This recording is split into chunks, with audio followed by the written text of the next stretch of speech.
नमस्कार. समस्या तुमची संघर्ष आमचा पोलीस क्राईम न्यूज लाईव्हमध्ये मी मुख्य संपादक DL वाघमारे आपले सरस्वागत करतो. आज SC ST OBC आणि त्यामधलं आरक्षण हे वर्गवारी, कोणी वर्गवारी मागणी करते, कुणी OBC मध्ये जाण्याचा प्रयत्न करते, कुणी ST मध्ये जाण्याचा प्रयत्न करते. त्याच पद्धतीनं आज दोन उपोषणकर्ते लातूर अहिल्याबाई होळकर चौकामध्ये त्यांना वंदन करून दोन उपोषणकर्ते आज ह्या ठिकाणी उपोषणला बसलेले आहेत. आणि ते उपोषण आजचा पहिलाच दिवस आहे. आज मी त्यांच्यापाशी ज्या पद्धतीनं ते भारत देशामध्ये आरक्षण म्हणजे गरिबी हटाव कार्यक्रम नाही, तर सामाजिक सलोखा, समाजात ज्या खालच्या जाती आहेत, ज्या वर्णव्यवस्था आहे, ती वर्णव्यवस्था संपवण्याचा कार्यक्रम ह्या आरक्षणाच्या माध्यमातून झाला पाहिजे. पण आरक्षणासाठी आरक्षण म्हणजे गरिबी हटावाचा कार्यक्रम नाहीये. आरक्षण म्हणजे आपलं प्रतिनिधित्व सिद्ध करण्याचं, एक संसदेमध्ये जाऊन आपली बाजू मांडण्याचं, आपला समाज किती सक्षम झालेला आहे शिक्षणामध्ये, संपत्तीमध्ये आणि सरकारी नोकरीमध्ये, ह्यासाठी ज्या पद्धतीनं आरक्षणाची संकल्पना छत्रपती शाहू महाराज यांनी मांडली होती, ते सर्व जातीला समान करण्याची त्यांची संकल्पना होती. प्रत्येक क्षेत्रातली प्रत्येक जातीमधला भेद नष्ट करण्याचं आणि ते जात संपवण्याचा आपल्या महापुरुषाने काम केलेलं आहे. तर आज ह्या ठिकाणी हजारे साहेब आणि गायकर साहेब हे दोघंजण आज पहिलाच दिवस त्यांचा उपोषणाचा आहे. नेमक्या त्यांच्या कोणत्या कोणत्या मागण्या आहेत त्या मागण्या आपण सविस्तर हजारे साहेब आणि गायकर साहेब यांच्याकडनं आपण ऐकून घेऊ की नेमकी साहेब आरक्षण म्हणजे काय.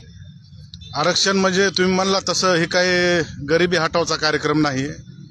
छत्रपती शाहूराजांनी त्यांच्या राज्यामध्ये जे वंचित आहेत, जे अल्पसंख्याक आहेत, जे अनेक वर्षानं या व्यवस्थेनं ज्यांना दाबून ठेवलंय, त्यांना थोडंसं पुशअप म्हणजे पुढं आणण्याचा त्यांनी त्यांच्या राज्यकारभारामध्ये काम केलं होतं. कालच त्यांची छत्रपती शाहूराजांची काल जयंती होती.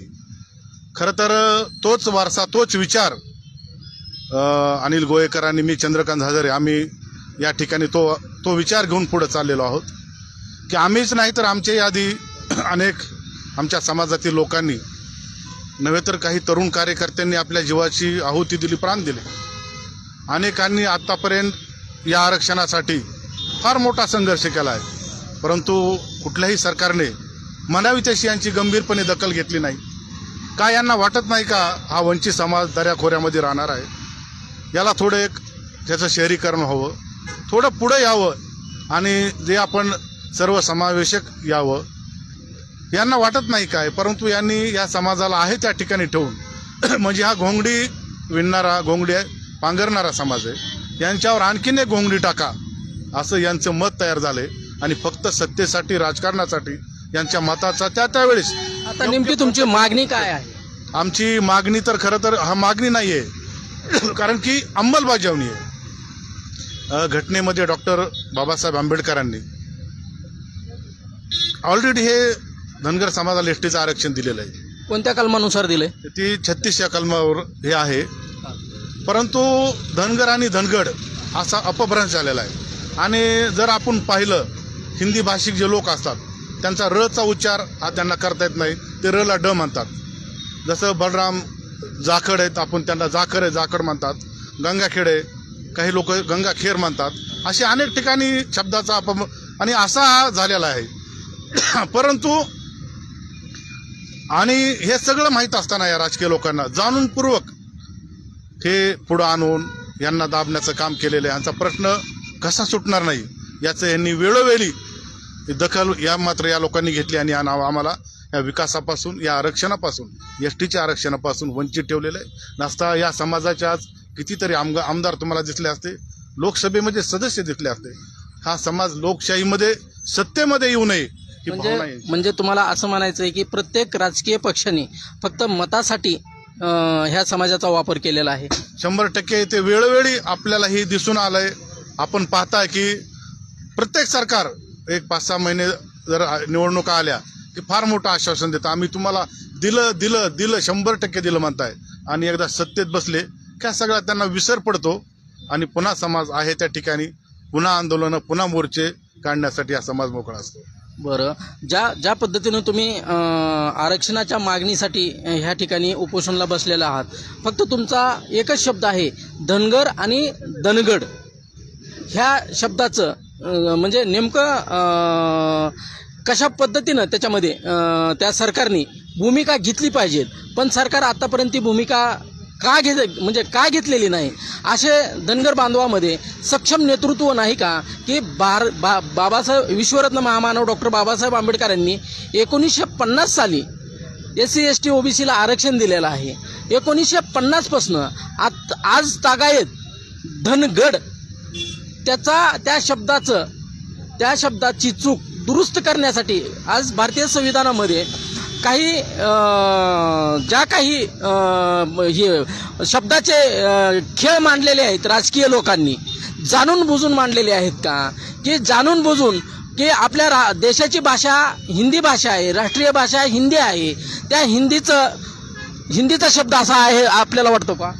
खरं ते सगळं माहिती यांना हे जाणीवपूर्वक केलेल्या गोष्टी असतात. कारण तुम्हाला म्हटलं ना, यांना ह्या समाजाचं प्रगती करायची नाहीये, यांना आहे त्या ठिकाणी ठेवायचं.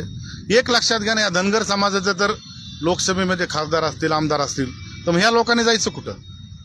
म्हणजे ह्यांचा प्रश्न नाही यांच्या पुढे फार मोठा, म्हणून हे वेळोवेळी ह्या गोष्टीला विरोध करतात. तिथपर्यंत हे जाऊ देत नाहीत, लोकसभेमध्ये याच्यावर आवाज उठवला जात नाहीत. म्हणजे जर काही आपल्याला बदल करायचा असेल तर हा अधिकार लोकसभेला आहे. बरं, हे जर उपोषणाची जर दखल तुमच्या नाही घेतली तर तुमचं पुढचं पाऊल काय असेल? नाही, आता तर सध्याला अनिलराव आणि आम्ही हे उपोषण आमचं आमरण आहे. सध्या तर आम्ही आमच्या आमरण उपोषणावर ठाम आहोत. खरोखरच ते आपल्या उपोषणावर ठाम आहेत. त्यांनी पुढच्या आंदोलनाची रूपरेषा सांगण्याचं टाळलेलं आहे.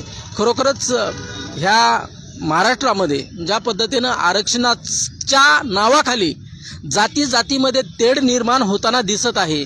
प्रत्येक ठिकाणी ज्या गावामध्ये जातो त्या गावामध्ये फक्त आणि फक्त आरक्षणाची चर्चा आहे. राजकीय असेल, सामाजिक असेल किंवा शैक्षणिक असेल, की आपण जर बघितलं की आरक्षण हा एक मुद्दा असा आहे की आरक्षण म्हणजे प्रतिनिधित्व निर्माण करण्याचा मुद्दा आहे. पण आरक्षणाच्या माध्यमातून सरकार फक्त आश्वासन देतंय. माझ्यासोबत अनिल गायकर आहेत. गोयकर साहेब, मला सांगा की ही सरकार असं खेळवत समाजाला का ठेवत आहे? कसं आहे की आम्ही जे धनगर ST रिझर्वेशनचे जे आरक्षण मागत आहात ते नव्यानं मागत नाहीत. मेन म्हणजे हे माहिती आपल्याला मी सांगू इच्छितो की ऑलरेडी आपण जे महामानव डॉक्टर बाबासाहेब आंबेडकरांनी घटना लिहिली गेली, त्या घटनेमध्ये या समाजाची त्यावेळेसची जी परिस्थिती होती, हा समाज तेव्हा दऱ्याखोऱ्यात राहत होता, विकासापासून कोसो दूर होता, वंचित होता. त्यांना ते आढळून आलं, म्हणून त्यांनी जी काय यादी झाली ST आणि SC कॅटेगरीची, त्या यादीमध्ये ST मध्ये महामानव डॉक्टर बाबासाहेब आंबेडकरांनी घटनेच्या 36व्या क्रमांकावर पानावर त्या ठिकाणी ओरवान धनगड म्हणून अशी नोंद केली आणि ह्या धनगरांना ST मध्ये समावेश केलं. परंतु जेव्हा 1956ला जेव्हा ते घटने समोर आली तेव्हा त्या घटनेमध्ये ओरवान धनगड हा शब्द आला. मी आपल्याला सांगू इच्छितो की त्याच्या अगोदर जेव्हा इंग्रजाच्या काळात जनगणना झाली, 1931ला झाली, 41ला झाली, प्रत्येक 10-10 वर्षाला जनगणना झाल्या, परंतु त्याच जनगणनेमध्ये कधीही धनगड हा शब्द नव्हता इंग्रजाच्या काळामध्ये. नेमकं 1956लाच हा शब्द आला कुठून, हा महत्वाचा माझा प्रश्न आहे. आणि समजा तो आला असेल तर त्या ठिकाणी त्याच्यामध्ये पण घुसपेट केलेली आहे असं 100% हा आमचा म्हणजे ब्लेम आहे की तेव्हा त्यावेळी जे कोणी सत्ताधारी असतील त्यांनी या धनगर समाजाला महाराष्ट्रामध्ये हा धनगर समाज 2 नंबरला आहे लोकसंख्येच्या प्रमाणामध्ये. या जर जातीला जर आपण जर एसटी कॅटेगरीमध्ये जर आरक्षण लागू केलं तर हे किमान हे उद्या 70 ते अर्धे आपले वाटेदार भागीदार होऊ शकतात. आज जर आम्ही पाहिलं तर आमची जी काही लोकसंख्या आहे त्याच्या पटीमध्ये किमान आमचे 10 ते 15 खासदार होऊ शकतात. असे काही धनगर बहुकुल मतदारसंघ आहेत आणि किमान 40 ते 50 आमचे आमदार होऊ शकतात. म्हणजे जर आम्हाला जर एसटी कॅटेगरीमध्ये रिझर्वेशन भेटलं तर, आणि हा लाभ भेटू नये आणि हा समाज सत्तेत जाऊ नये आणि हा विकासापासून दूर राहावा, हे असं यासाठी ह्या राजकीय लोकांनी हे षडयंत्र करून या समाजाला खितपत आरक्षणापासून खिचपत ठेवण्याचं काम, विकासापासून दूर ठेवण्याचं काम केलेलं आहे. यांना फक्त आमचे धनगर समाजाचे मतं पाहिजेत. मत डोळ्यावर समोर ठेवून आमच्या समाजाच्या एखाद्या नेत्याला विधान परिषद सदस्य किंवा विधान परिषदेवर किंवा विधानसभेवर एखाद्या दुसरा आमदार केला जातो आणि आमची बोलवण करून हा आमचा आंदोलनाचा प्रश्न इथं संपविला जातो. परंतु मी आपल्यामधून असं सांगू इच्छितो की आम्ही आता याच्या अगोदर आमच्या आरक्षणासाठी, आमच्या लेकरांसाठी, आमच्या पोरांसाठी आज अशी परिस्थिती आहे की तुम्ही जर पाहिलं असेल, आता आम्हाला जेव्हा आपण 1993-94ला आरक्षण आम्हाला NT मध्ये दिलं गेलं 3.5%, परंतु ते देखील आरक्षण आम्हाला परिपूर्ण भेटत नाही. आज आपण जर प्रत्येक कार्यालयात पाहिलं असेल तर 3.5% NT क माणूस तिथे तुम्हाला दिसून येणार नाही. म्हणजे एकूण एक काय तर हे आरक्षण दिलं नाही आणि ह्याचाही परिपूर्णपणे लाभ घेऊ दिला नाही. फसवलेलं आहे का? हा, एवढं आणि फसवलेलंच आहे. आणि एवढा मोठा अन्याय, एवढा मोठा समाज असताना या समाजावर एवढा मोठा अन्याय होतो आणि हे असं अक्षरशः आम्हाला चीड येते की आपण हे अन्याय किती दिवस सहन करणार. याच्या आम्हाला घटनात्मक मार्गाने, लोकशाही मार्गाने आम्ही अनेक वेळेला मुंडन आंदोलन केले, टक्कर आंदोलन केले, रस्ता रोको केले, निवेदन दिले. कित्येक लोकांनी, आमच्या तरुणांनी आत्महत्या केल्या, तरी पण सरकार याच्याकडे बिलकुल बघायला तयार नाहीये, बघ्याची भूमिका घेत आहे. त्यामुळे आम्ही आता वैतागून अक्षरशः आम्ही असं ठरवलंय की आम्ही इथं आत्ता अमरण उपोषण आम्ही या ठिकाणी पुकारलेले. जोपर्यंत सरकारकडून आम्हाला ठोस या एसटी आरक्षण अंमलबजावणी संदर्भात पावले उचलले जाणार नाहीत तोपर्यंत आम्ही या ठिकाणाहून हलणार नाहीत. आमचं प्राण जरी गेले तरी चालेल. खरोखरच त्यांनी आपली भूमिका स्पष्ट केलेली आहे की प्रत्येक अपडेट, उपोषणचं प्रत्येक अपडेट आपण पोलीस क्राईम न्यूज लाईव्हवर पाहणार आहात, की जेणेकरून ह्या ठिकाणी जे बांधव आज उपोषणला बसलेले आहेत त्या बांधवांसाठी सरकारतर्फे काय निरोप येतो आणि सरकारचे प्रतिनिधी ह्या ठिकाणी कोण येतात त्यांची आपण वाट पाहू, की जेणेकरून आपल्याला पोलीस क्राईम न्यूज लाईव्हचं हे फेसबुक कसं वाटलं. आपण बातम्या पाहत राहा, कमेंट करत राहा. याच ठिकाणी थांबतो. धन्यवाद.